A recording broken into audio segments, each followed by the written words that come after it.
Like a lot of folks, I got into Pantera in the late 90s during their aggressive groove metal era, but what I didn't know at the time is that there were albums that existed before Cowboys from Hell.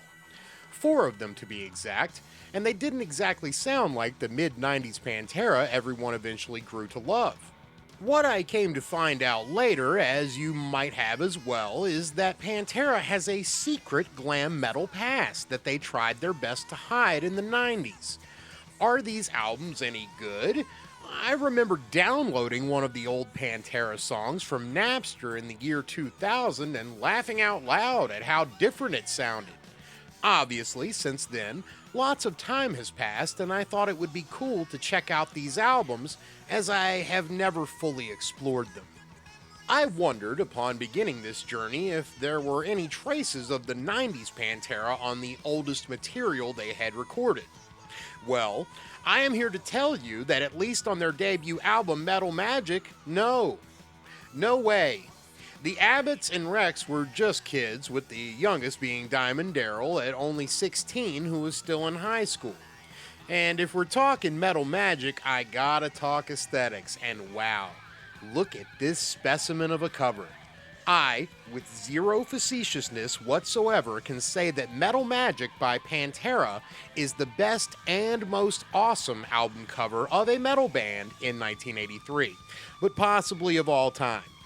Speaking of albums in 1983, did you know that Metal Magic came out about 45 days before Kill 'Em All?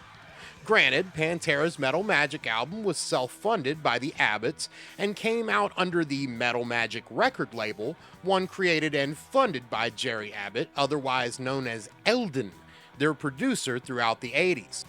The old Pantera logo, which is just wicked cool as well, has this three-tone look that I feel like was really popular in the 80s, and I had no idea what it could be called, but apparently it's called an airbrush gradient, and that's a real fact that I put in this video. Hot damn. The music on Metal Magic is sort of a cross between Van Halen and Kiss, and it definitely rocks and doesn't suck. It might be mentioned that the core of the band, Rex, Vinny, and Daryl, are all here, but are joined by their first singer, Terry Glaze, who is a really awesome singer and does a great high register scream, which is sort of the band's signature in this era. Dime is all over this album, wailing and doing crazy solos. There's definitely no trace of the signature riffage yet, though. There's ballads, keyboards, lyrics so cheesy Velveeta would be jealous. This is a rock album, and it's not a bad one at all.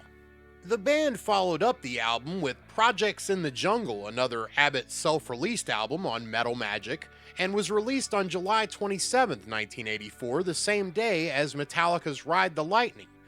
Thrash metal riffing shows up on this album, but albeit a little more influenced by Priest rather than the Bay Area scene. I know I previously said that the Metal Magic album cover was the best possibly album cover of all time, but you look at this. Look at it! The band, flanked by stacks of what I assume are Marshall amps, the band is rocking out in the Devil's Fucking Hands, which is their stage, as they play for a crowd of headbangers. Oh yeah, and also, they're in the jungle, baby. Are those supposed to be generic jungle leaves, or the other leaves we all know Pantera is associated with? I also wonder about the title. Is it like about the ghetto that's located in the Amazon rainforest, or is it like the band has to make macaroni glue plates in the jungle?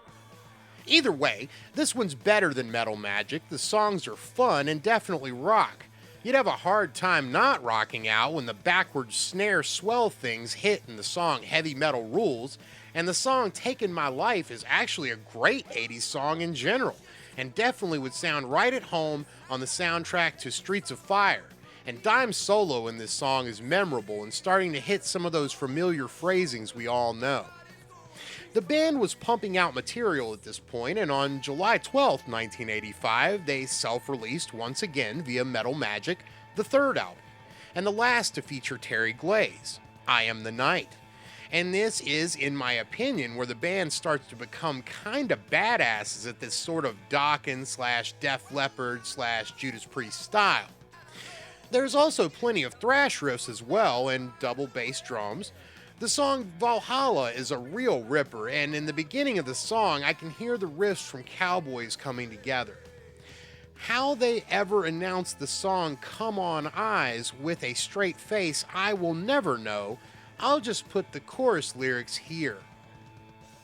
This one also has the weakest of the Glaze era covers. I guess it might be a vinyl record with eyes on it, but it looks like a tree stump to me, and I don't understand why he can't have a mouth as well. At this point, the band had been playing shows since 1982, but only struck outside of their home state beginning in 1986 when they traveled to Los Angeles to play the famous Whiskey, and also had a residency in Phoenix, Arizona in August of 1986, and again in 1987 at a club called Rockers. So at this point, after the release independently of their first 3 albums, the band was a solid regional act, touring and recording vets, and even though they had definitely gotten more aggressive over the years, it was obvious that they were just following along with the popular trends at the time. I really have to say, the entire band is wholesome as hell up to this point. Their dad is producing the records, he creates a record label and essentially funds it all until Cowboys from Hell. What a cool dude. Jerry Abbott passed away in 2024 at the age of 81 and was the last member of the Abbott family to pass away. In late fall of 1986, Terry Glaze and Pantera parted ways, legitimately because of musical differences, the Abbotts wanting to go in a more heavy and aggressive direction, and Glaze wanting to remain glam metal. After he was out, Phil Anselmo, an 18-year-old New Orleans resident, heard their call for vocalists, tried out, and was subsequently awarded the job, playing his first show with the band in July of 1987. Following more regional touring, they wrote and released Power Metal in May of 1988. This album does not in fact have much to do with Halloween or Blind Guardian thematically, but it does rip, and is definitely starting to sound more like the Cowboys era, at least musically. Phil, however, does not sound like the Phil we all know from the later era, but instead a high-pitched sort of Rob Halford clone, which he's really freaking good at. And you can hear shades of this on tracks like Cemetery Gates on Cowboys from Hell. This album is full of awesome songs, but Over and Out and Death Trap are probably my 2 favorites. Despite all of this, according to the band, the Power Metal album did nothing for them in the way of getting signed. And it wasn't until 1989, when Phil dropped his vocal register a few levels, the band dropped the glam look and sound, and produced numerous demos, did they in fact get signed to Atco Records in 1990. It was at this point they must have actively decided not to promote their previous Pantera efforts because they were dead and buried in the 90s, and the band did a great job switching gimmicks like a Chris Jericho. So, looking back, are these albums good or worth your time? Well, it kind of depends on what you want out of them. If you're looking for nuggets of 1990s Pantera to fall out of these LPs, you're probably going to be highly disappointed. But if you're a fan of regular old heavy metal, Judas Priest or Dokken, and you've never bothered to listen to these, then I have great news, and you now have 4 new-to-you Pantera albums. Are they the 90s classics? No way. Not by a long shot, but as a way musically to hear the progression of one of the classic metal bands of all time, it is really cool, especially considering they were kept hidden so well during their heyday. As always, thanks for watching and subscribe for more Metal Tales.